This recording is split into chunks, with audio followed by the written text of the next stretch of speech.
හිමි දෙසූ බණ අසා ඇතිමුත් ඇසුවේ හිමිගේ හඬින් නොව. අද අපි බුදු බණ අහනවා තමයි. ඒ හඬින් නෙවෙයි. එකම බණ කියන කෙනාගේ හඬ අනුවත් වෙනස් වෙනවනේ.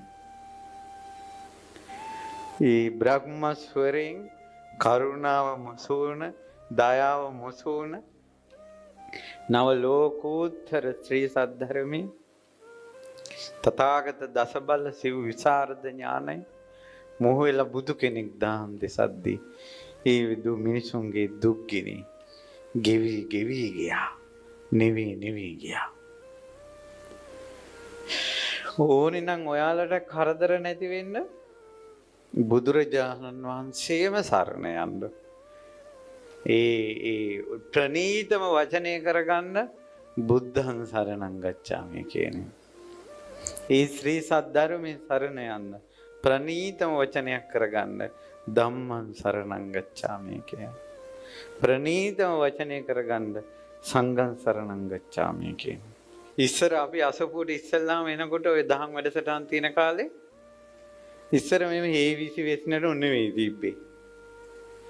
අර ඉන්දියාවේ බුද්ධං සරණං ගච්ඡාමි කියලා මතකයිද? ආය එතනින් එනකොට අවුවක ඉඳලා AC එකක් ඇතුළට එන්නේ. AC රූම් එකට එනවා නිවිගෙනමයි එන්නේ. බුද්ධං සරණං ගච්ඡාමි කියන වචනේ. ආසයි. ඒ බුදුරජාණන් වහන්සේ ළඟ තමයි නිවීම තියෙන්නේ. ඔයාලා අපිත් ආශිර්වාද කරනවා නේද ඔයාලට දුක් කරදර නැති වෙන්නේ කියලා. අනේ මොන බුරුදු පින්වතුනි එහෙම නැති වෙන්නේ නැහැ. ඇත්ත කතාව දුක් කරදර නැති වෙන්නේ නැහැ. උපන් සත්වයාට දුක් කරදර උරුමයි. හේතුව මක් නිසාදයත් අපේ කර්මය විතරක් නෙවෙයි. අපි අනුන්ගේ කර්මත් කරගහනවා. ඔයා බැන්දා කියන්නේ මහත්තයාගේ කර්මයට ඔයා කරගැහුවා. එතකොට මහත්තයාට රසට කන්න උවමනාව පින තියෙනවා නම් ඔයා උයන කෑම රස වෙයි.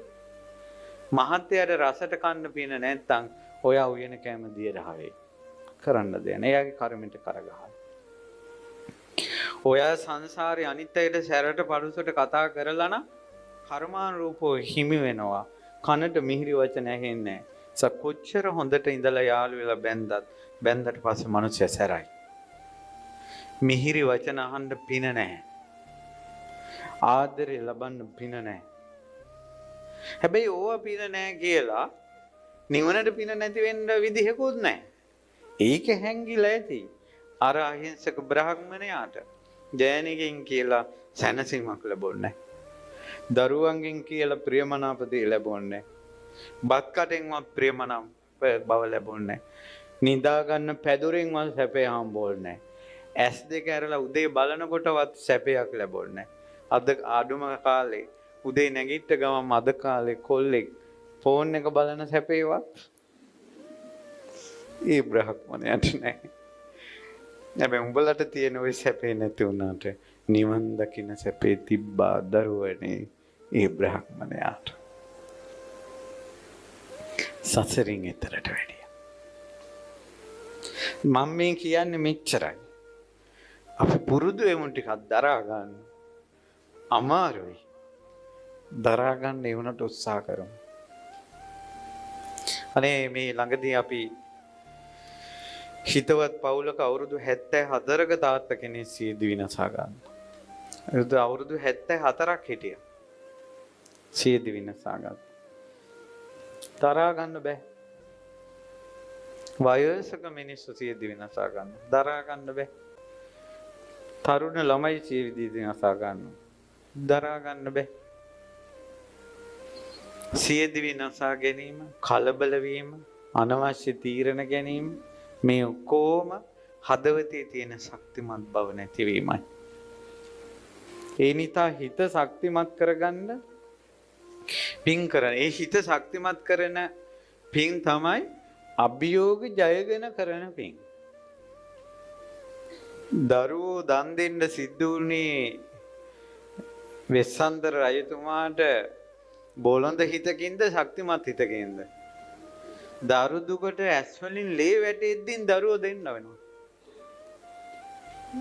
තමන්ම අවුරුදු ගණනක් තමන් දන් දුන්න මිනිස්සුම තමන්ට විරුද්ධව පොළු උස්සගෙන එද්දී කෙලී ගුණයක් කිව්වේ නැහැ. තොපිට මෙච්චර දීලා උඹලම දැන් මට අත උස්සනව නේද කියලා හිතුන්නේ නැහැ. කිව්වා මට එක අවස්ථාවක් දෙන්න ඇහුවා. මොකද්ද? මට ආයෙ ඔයාලට දානයක් දෙන්න ඕන. අවුරුදු ගණනක් තමන්ගෙන්ම කාලා ඒ මිනිස්සුම එයව පන්නද්දී ඒ මිනිස්සුන්ට මාය දන් දෙන්න හිතද්දී මේ මහ පොළොව කම්පා වෙනවා. ඒ හිත හයියයි මහ පොළොවට වඩා. හිත හයියයි මහ පොළොවට වඩා. මහ පොළොව හෙල්ලුණා. වෙස්සන්තර රජුරු කෙලින් හිටියා. මේ වගේ දුෂ්කරව කරා මේ පින්. ගිනි ගොඩේ දන් දුන්නා. අතපය කපද්දින් ඉවසගෙන හිටියා.